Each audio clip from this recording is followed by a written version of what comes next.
नमस्कार, मी विद्या स्वागत करते आपले चॅनल देवताज कॉर्नरमध्ये।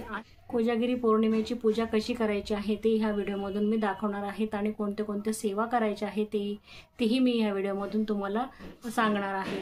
कोजागिरी पौर्णिमा सोमवारी दुपारी 12:23 सुरू होत आहे आणि 7 तारखेला म्हणजे 6 तारखेला सुरू होत आहे सोमवारी आणि मंगळवारी 7 तारखेला ती 9:17 समाप्त होत आहे।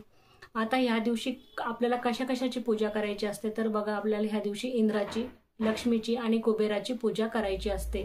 लक्ष्मी माता निषिद्ध काळामध्ये धरतीवरती फिरत असते आणि कोण कोण झोपलेले आहे आणि कोण कोण जागी आहे ते बघत असते आणि जे जागे असेल त्यांच्यावर कृपा दृष्टी करते, त्यांना लक्ष्मीची प्राप्ती होते, सर्व ऐश्वर्य सुख समाधान प्राप्त होतात। आणि जे झोपलेले असतात त्यांच्यावरती ही लक्ष्मी मातांची मोठी बहीण जी आहे तिला आपण अक्काबाई म्हणतो, तर ती अक्काबाई त्यांच्यावरती रागवते आणि त्यांना दारिद्र्य प्राप्त होतो। म्हणून ह्या दिवशी जागरणाला अतिशय महत्त्वाचे स्थान आहे। कोजाग्रही म्हणतात, म्हणजेच कोण जागरण करत आहे, कोजागिरी हे त्याच्यावरून नाव पडलेलं आहे। म्हणजे जागी राहण्याला ह्या दिवशी अत्यंत महत्त्वाचे स्थान आहे। बघा, ह्या दिवशी श्रीकृष्णांनी आपल्या बासरीमधून क्लीम हा मंत्र काढला होता आणि त्याला तो मंत्र आणि गोपिकांची जी रासलीला आहे ती महारासलीलाही ह्या दिवशी घडलेली होती। त्याच्यामुळे कोजागिरी पौर्णिमेला अनन्यसाधारण असं महत्त्व आहे आणि ज्या ज्या सेवा आपण ह्या दिवशी करू त्या सेवा सर्व फळाला येतात आणि आपल्याला ऐश्वर्याची प्राप्ती होत असते। आता कोजागिरी पौर्णिमेला बघा, चंद्र हा पृथ्वीच्या अत्यंत जवळ आलेला असतो आणि जे चंद्राचे जे किरण आहे ते औषधीयुक्त गुणधर्म प्राप्त झालेले असतात। म्हणून चंद्राचे गुणधर्म जे प्रकाशाचे असतात ते किरण त्याच्यात पडू द्यायचे आहे, कारण ते औषधामुळे ते औषधीयुक्त असं दूध बनतं। आणि ह्या दिवशी तुम्ही जे जे चंद्राच्या उजेडामध्ये ठेवणार आहेत, म्हणजे चंद्राच्या प्रकाशामध्ये ते फळं असो, ड्रायफ्रुट्स असो, तुम्हाला ज्या वस्तू आपण स्वतःही बसायचं आहे, कारण आपण स्वतःही बसल्यावरती वर्षभर आपण रोगमुक्त राहणार आहोत। त्याच्यामुळे आपल्याला ह्या किरणांमध्ये बसायचं आहे आणि जागरण करायचं आहे। बघा, आपण एरवी तर झोपतो, पण एक दिवसाने जागरण केलं आणि आपण एवढे औषधी गुणधर्म जर आपल्याला मिळत असतील तर आपण जागरण का करायचं नाही चंद्राच्या याच्यामध्ये, आणि आपण जागरण करायचं आहे आणि त्याची किरणं आपल्याला आपल्या स्वतःच्या अंगावरती घ्यायची आहे। ज्या वस्तू तुम्हाला ठेवा वाटत असेल खायच्या त्याही चंद्राच्या प्रकाशामध्ये ठेवायच्या आहे। बघा, कारण की आपण ग्रहणामध्ये तर आपल्याला वाईट त्याच्यामधून किरणं येतात, ते जीवजंतूवाले असतात, परंतु कोजागिरी पौर्णिमेचे जे चंद्राचे प्रकाशाचा असतो तो औषधी गुणधर्मयुक्त असतो आणि त्याच्यामध्ये दूध ठेवायला एवढं महत्त्व प्राप्त झालेलं असतं। आणि ह्या दिवशी आपल्याला काही सेवाही करायच्या आहेत। तर आपल्याला काय सेवा करायच्या आहेत, कारण की आपल्याला इंद्राची, लक्ष्मीची आणि कुबेराची आपल्याला ह्या दिवशी पूजा करायची आहे। तुमच्याकडे मूर्ती असेल तर तुम्ही मूर्ती ठेवा, यंत्र असेल तर यंत्र ठेवा। मी सुपाऱ्या म्हणून मांडलेले आहे, तुम्हाला याच्यानंतर मी पूजा कशी करायची ते दाखवणार आहेत। बघा, ह्या दिवशी आपल्याला काय सेवा करायची आहे तर आपल्याला श्री लक्ष्मी गायत्री स्तोत्र मंत्र म्हणायचे आहे, श्री विष्णू गायत्री मंत्र म्हणायचा आहे, आपल्याला श्री स्वामी समर्थांचा 1 माळ जप करायचा आहे आणि आपल्याला श्री सूक्त ह्या दिवशी वाचायचे आहे, पठण करायचे आहे। आणि ह्या दिवशी आपल्याला व्यंकटेश स्तोत्र आपण पठण करायचे आहे आणि आपल्याला गीताचा 15वा अध्याय वाचायचा आहे ह्या दिवशी। ह्या आपल्याला सेवा करायच्या आहे। आणि बघा, आपल्याला जो मंत्र म्हणायचा आहे तो मी स्क्रीनवरती देणार आहे की ह्या दिवशी आपल्याला नैवेद्य अर्पण केल्यावरती हा मंत्र आपल्याला म्हणायचा आहे आणि मी बाकीचे जे मंत्र आहे तेही तुम्हाला डिस्क्रिप्शनमध्ये देईल, ते मंत्र आपण म्हणायचे आहे। बघा, अक्काबाईला तुम्ही आमंत्रित करू नका, श्री लक्ष्मीलाच तुम्ही ह्या दिवशी प्रसन्न करा आणि त्यांच्या जेवढ्याही आपल्याला सेवा आहे त्या करायच्या आहे, जागरण करायचं आहे आणि त्या जागरणाला अत्यंत महत्त्वाचे स्थान आहे। आणि ह्या सेवाही करा मी ज्या सांगितल्या, लक्ष्मी गायत्री मंत्राचे पठण करा, श्री सूक्ताचे पठण करा, व्यंकटेश स्तोत्र याचे पठण करा, गीतेचा 15वा अध्याय करा। ह्याच्यातून तुम्हाला जे करायचं असेल तुम्ही आणि विष्णू गायत्री मंत्राचे पठण करा। तुम्हाला जरी सगळ्या सेवा नाही जमल्या तर एक जरी तुम्ही पठण केले तरी तुम्हाला पुण्याचा लाभ होणार आहे आणि नुसते जागरण जरी केले तुम्ही तरी तुम्हाला तेवढेच फळ मिळणार आहे। म्हणून आपल्याला ह्या दिवशी जागरण करायचे आहे आणि जे आपल्याला चंद्राचे जे गुणधर्म आहे ते औषधी गुणधर्म आपल्याला घ्यायचे आहे, ते दूध आपल्याला प्राशन करायचे आहे। आणि बघा, निश्चित काळामध्ये आपण म्हटलेलं आहे की जी लक्ष्मी माते फिरत असते तर तो निश्चित काल कोणता आहे तोही मी तुम्हाला सांगते की 12:02 तो निषिद्ध काल सुरू होणार आहे आणि तो जो आणि 12:51 जे आहे हा निश्चित काल आहे. 12:02 ते 12:51 हा निश्चित काळ आहे आणि ह्या निश्चित काळामध्येच आपल्याला सेवा करायच्या आहेत. आणि त्या निश्चित काळामध्ये श्री लक्ष्मी माता फिरत असते, तर ह्याच्यामध्ये आपल्याला झोपायचं नाहीये आणि त्या सेवा करायच्या आहेत आणि पुण्य मिळवायचे आहेत. बघा आता आपण पौर्णिमेची, आपल्याला कोजागिरी पौर्णिमेची कशी पूजा मांडायची आहे ते बघणार आहोत आपण. बघा मी सर्वात अगोदर येथे दीप प्रज्वलित करून घेतलेला आहे. आता आपण दिव्याला हळदी कुंकू लावून घेऊ. त्याच्या खाली मी तांदळाचं आसन टाकलेलं आहे. तुम्ही फुलांचंही आसन देऊ शकता. आणि आता आपण दिव्याच्या साक्षीने पूजा करणार आहोत. आता आपल्याला सर्वात अगोदर येथे कलश घ्यायचा आहे. कलशाच्या खाली आपल्याला हे असे तांदूळ टाकायचे आहे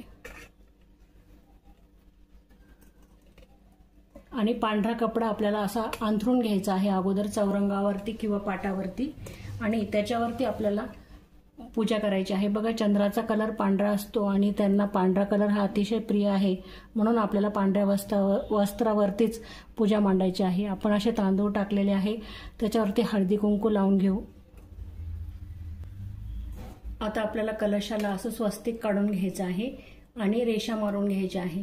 आता आपण जिथे तांदूळ टाकलेले आहे त्या आसनावरती आपल्याला हा तांब्या ठेवायचा आहे. याच्यामध्ये आपल्याला हळदी कुंकू टाकायचं आहे आणि अक्षता टाकायची आहे आणि आपल्याला एक नाणं त्याच्यामध्ये टाकायचं आहे. आपण नाणं टाकूया. नंतर आपल्याला हे जे आंब्याचे डगळे घेतलेले आहे ते त्याच्यामध्ये ठेवायचे आहे आपल्याला असे.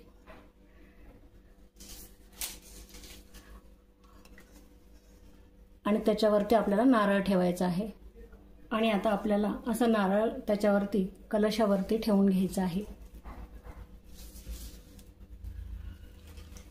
बघा आपण असं नारळ ठेवून घेतलेला आहे. नारळाला वरतीही आपण स्वस्तिक काढलेलं आहे. आणि आता आपल्याला सर्वात अगोदर काय करायचं आहे की नागवेलीची पाने घ्यायची आहे. आता आजच्या दिवशी आपल्याला कोजागिरीच्या पौर्णिमेच्या दिवशी आपल्याला लक्ष्मी मातेची आणि कुबेराची आणि इंद्राची म्हणून पूजा करायची आहे. हे आपण इंद्राची पूजा केलेली आहे. आता मी येथे 2 पानं घेतेय. जोड पानं घ्यायची माझ्या बघा, आणि त्याच्यावरती आपल्याला अशा अक्षता टाकायच्या आहे. आणि एक बघा लक्ष्मी आपल्याला ही लक्ष्मी माता म्हणून त्याची पूजा करायची आहे. आणि आता आपल्याला याची कुबेर देवता म्हणून पूजा करायची आहे. आणि आता आपण हळदी कुंकू यांनाही लावून घेऊ. बघा सोपी आणि साधी पूजा आहे, काहीही एवढं अवघड नाहीये. असं हळदी कुंकू वाहून घ्यायचं आहे आणि 10 मिनिटांमध्येच होणारी ही पूजा आहे. आता आपल्याला चंद्रदेवता म्हणून या दिवशी तांदळाने आपल्याला चंद्रदेवता काढायचा आहे. आणि असं चंद्रदेवता आपल्याला काढायचा आहे. आणि चंद्रालाही आपल्याला हळदी कुंकू अर्पण करायचं आहे. आता आपण फुले वाहून घेऊ. तुमच्याकडे मूर्ती असेल तर तुम्ही मूर्तीही ठेवू शकता. बघा आता आपण असं फूल घेणार आहोत. हा तुम्ही कोणी हे कळस म्हणजे नारळ नाही ठेवत, तर तुम्हाला नसेल ठेवायचं तर तुम्ही तसंही करू शकता. आमच्याकडे ठेवतात. आता आपण लक्ष्मी मातेला फूल अर्पण करू, तर कुबेर देवताला आपण फूल अर्पण करू. आणि आपण बघा इथे दिव्यालाही फूल अर्पण करून घेतलेलं आहे सर्वात अगोदर. आणि हे चंद्रदेवतेला पण फूल आपण असं अर्पण करून घेऊयात, म्हणजे आपल्याला झालेलं आहे. बघा आता आणि येथे आपल्याला एक मंडल काढून घ्यायचं आहे. आणि हे दूध म्हणून प्रसाद आपल्याला त्या दिवशी आपण जे मसाल्याचं दूध करणार आहोत ते दूध आपल्याला येथे दाखवायचं आहे. बघा आपल्याला अशी साधी पूजा करायची आहे. ज्या दिवशी आपण दूध आटवणार आहोत ते दूध म्हणून आपल्याला दूध हा प्रसाद म्हणून आपल्याला दाखवायचा आहे. चंद्राला दाखवायचा आहे, हा पूजाला दाखवायचा आहे. आणि हे दूध आपल्याला चंद्राच्या प्रकाशामध्ये ठेवायचं आहे. बघा चंद्राचा प्रकाश हा इतका गुणकारी आणि औषधीयुक्त असतो की त्यामुळे सर्व जे औषधी गुणधर्म आहे हे दुधामध्ये पडतात आणि हे आयुर्वेदिक दूध बनतं. या दिवशी तुम्ही सर्व फळं वगैरे सुद्धा तुम्ही ह्या प्रकाशात चंद्राच्या प्रकाशामध्ये ठेवू शकतात. अशाने काय होतं की सर्व गुणधर्म त्याच्यामध्ये उतरतात आणि आपण स्वतःही चंद्राच्या प्रकाशामध्ये बसायचं आहे। त्यामुळे आपणही वर्षभर कोणतेही आजार वगैरे जडत नाही। त्याच्यामुळे आपल्याला या दिवशी चंद्राच्या प्रकाशामध्ये बसण्याला आणि दूध त्याच्यामध्ये ठेवण्याला अत्यंत महत्त्वाचे स्थान आहे, कारण की या दिवशी चंद्र जो आहे तो पृथ्वीच्या अत्यंत जवळ आलेला असतो आणि औषधी गुणधर्म त्याच्या किरणामध्ये निर्माण झालेले असतात। त्यामुळेच आपल्याला हे दूध आपल्याला ठेवायचं आहे।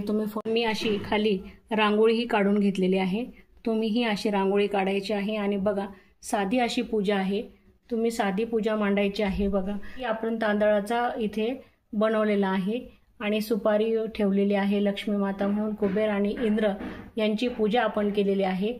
आपण इथे घट मांडलेला आहे आणि दिवा प्रज्वलित अगोदर करून घेतलेला आहे। याप्रमाणे साधी आणि सोपी बघा 15-20 मिनिटांमध्ये होणारी ही पूजा आहे आणि अशी पूजा आपल्याला मांडायची आहे।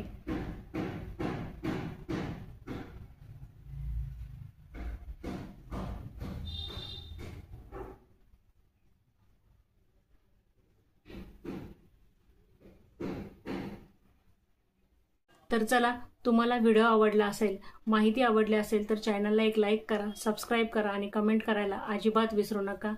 धन्यवाद।